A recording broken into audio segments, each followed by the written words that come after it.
საქართველოს პრემიერ-მინისტრი კიდევ ერთხელ გამოეხმაურა საკადრო და სტრუქტურული ცვლილებების საკითხს. ეს ყველაფერი ემსახურებოდა სამართალდამცავი სისტემის კიდევ უფრო მეტად გაძლიერებას, გაჩნდა ახალი რგოლი, კოორდინაციის რგოლი.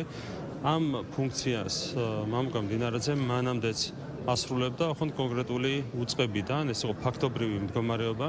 ჩვენ გადავწყვეტეთ იმ მოცემულობის ფორმალიზება, რაც სწორია, რაც მანამდეც იყო ჩამოყალიბებული.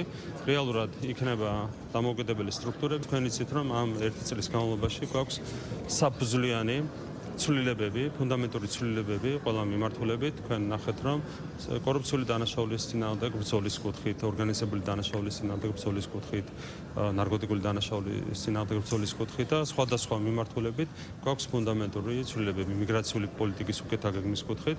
ამას ყველაფერს სჭირდება შენარჩუნება, კიდევ უფრო მეტად განვითარება. მამუკა მდინარაძე არის გამორჩეულად წარმატებული წევრი ჩვენს გუნდში, კონკრეტულად სახელმწიფო უსაფრთხოების სამსახურში.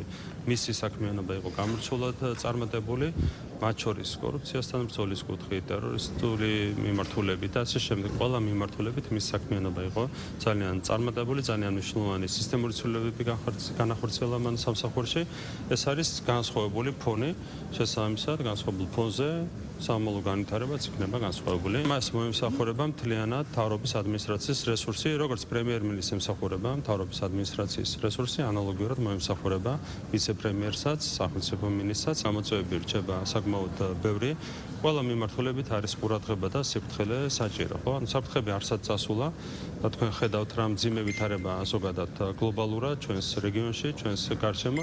ასეთ პირობებში საჭიროა მუდმივი სიფრთხილე, მუდმივი სიფხიზლე, ასევე ინსტიტუციური ცვლილებები დაიწყო მამუკა მდინარაძის ხელმძღვანელობის პირობებში, თუმცა ამასაც სჭირდება გაგრძელება და რა თქმა უნდა ეს იქნება ერთ-ერთი მნიშვნელოვანი ამოცანა, რომელიც შესრულდება გეგა გელაძის ხელმძღვანელობის პირობებში.